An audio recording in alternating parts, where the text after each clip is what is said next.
कि आज ठीक है, आपकी बात समझ गया मैं। जहाँ 40 करोड़ रिटेलर माल बेचने को तैयार है। सुनो साहब, नहीं, पर आप मुझे बताओ, ये आज सिर्फ 4 कंपनियों को भारत सरकार ने वो भी जो है सब वो आपके जो है ना विदेशी स्वामित्व वाली कंपनियां हैं, उनको धंधा करने क्यों दे रही है?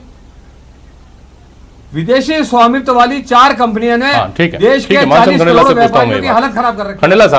साहब आप सुन रहे होंगे किशोर टाक जो बोल रहे हैं वो, और ये बात बहुत जायज बात लगती है मानवीय मोर्चे पे भी, और अगर हम देश के नजरिए से देखें तो भी हमारी बात समझ में आती है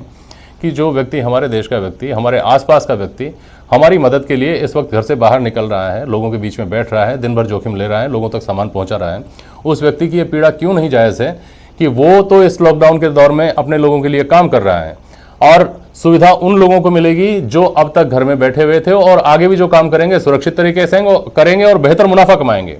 तो इसको तो एड्रेस किया जाना चाहिए। मानचंद खंडेला साहब जी भी साहब, मैं ये कहना चाह रहा हूँ, आज की बात देख लीजिए आप,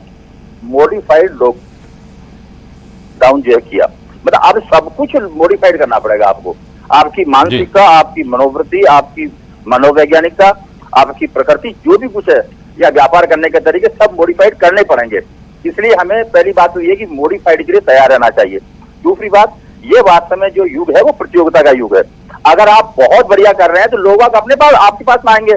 और अगर वो घटिया कर रहे हैं ऑनलाइन वाले तो उनके पास में कोई नहीं जाएगा। तीसरी बात मैं यहाँ पे ये कहना चाह रहा हूँ कि जैसे ही आप जो है इन रिटेलर्स के बारे में आपने कहा, मैं आपको व्यक्तिगत तौर पर कहना चाह रहा हूँ, आज सारा माल करीब करीब MRP पे मिल रहा है, जबकि अगर ये नहीं था जब MRP से 10% या 15% कम पे मिला करता था। ये वास्तव में जो है परिस्थितियों का शोषण है उपभोक्ताओं के विरोध में। चौथी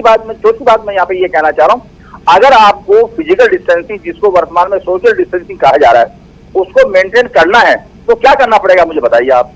एक दुकानदार है, उसके यहाँ पे लाइन लगती है, उसके बाद सड़क के बीच में से लाइन लगती है, पुलिस को बुलाना पड़ता है, और आखिरकार जब वहां पर मेंटेनेंस करने के लिए सरकार को अतिरिक्त साधन व्यय करने पड़ते हैं। तो मैं यहाँ पे ये कहना चाह रहा हूँ कि अगर कोई प्रतियोगिता कर रहा है तो प्रतियोगिता में आपको कूदना पड़ेगा, सक्षम आपको बनना पड़ेगा, कॉस्ट ऑफ प्रोडक्शन को कम करना पड़ेगा, मैनेजमेंट को एफिशिएंट करना पड़ेगा, एडमिनिस्ट्रेशन को सख्त करना पड़ेगा, और आपकी जो कुछ आज तक आपने कमाया है उसके बारे में दबाने की प्रवृत्ति नहीं रखेंगे, उसको भी उसमें शामिल करके और प्रतियोगिता करने की कोशिश करेंगे। एक बात आगे मैं कहना चाह रहा हूँ, अगर मान लो कि ये कोरोना वायरस है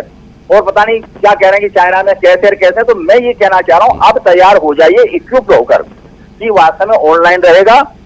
और रिटेलर्स भी रहेंगे। लेकिन जो आंकड़े दिए जा रहे हैं ना कि 7 करोड़ लोग, मैं कह रहा हूँ ये 100% फिक्टिशियस है। मैं भी अर्थशास्त्र का विद्यार्थी हूँ, 4 करोड़ समथिंग जो रिटेलर्स देश में है, और उनके जो बच्चे हैं वो शायद कहीं फॉरेन में है, कोई बात नहीं सर, ये हमारी बहस का नहीं है विषय। हाँ, ठीक है विनीता बढ़ाया, मैं आपके पास आ रहा हूँ। देखिए, इस बात को यूं भी समझने की ज़रूरत है, किशोर टाक हैं, कार्तिक बघेलवाल हैं, इनके जैसे लाखों व्यापारी हैं हमारे प्रदेश में, उनके मन की बात को इस तरह भी समझने की ज़रूरत है कि महात्मा गांधी ने जिस दौर में सस्ता और बहुत जल्दी तैयार हो जाने वाला पॉलिएस्टर कपड़ा सुलभ था, तब उन्होंने इस बात पर जोर दिया था कि चरखा चले, सूती बने, खादी बने और लोग उसको पहने, ताकि देश के लोगों को रोजगार मिले, यहाँ के किसी हाथ का कोई हाथ खाली नहीं रहे, हर हाथ के पास काम रहे, हर हाथ में रोटी भी रहे। हम उस देश के लोग हैं, तो हमको इस नज़रिए से भी क्यों नहीं सोचना चाहिए कि हमारे अपने जो लोग काम कर रहे हैं यहाँ सबके बीच में परंपरागत तरीके से दिन भर अपनी गाड़ी जो खून पसीना है उसको एक करके काम कर रहे हैं, तो कम से कम हम उनके हितों की सुरक्षा करने के लिए कुछ तो प्रावधान सुनिश्चित करें, पहली बात। दूसरी बात, अगर समझिए कि ये दौर ऐसा है जिसमें ऑनलाइन मार्केट को आना ही आना है, तो ये क्यों नहीं सुनिश्चित किया जाए कि एक व्यक्ति जो दुकान खोलकर बाजार में बैठा हुआ है, जो उसका किराया भी देता है, जो नल बिजली के पैसे भी खर्च कर रहा है, वहां जो 4 आदमी काम पर रख रहा है, जिसके तमाम तरह के खर्चे हैं, हॉस्पिटलिटी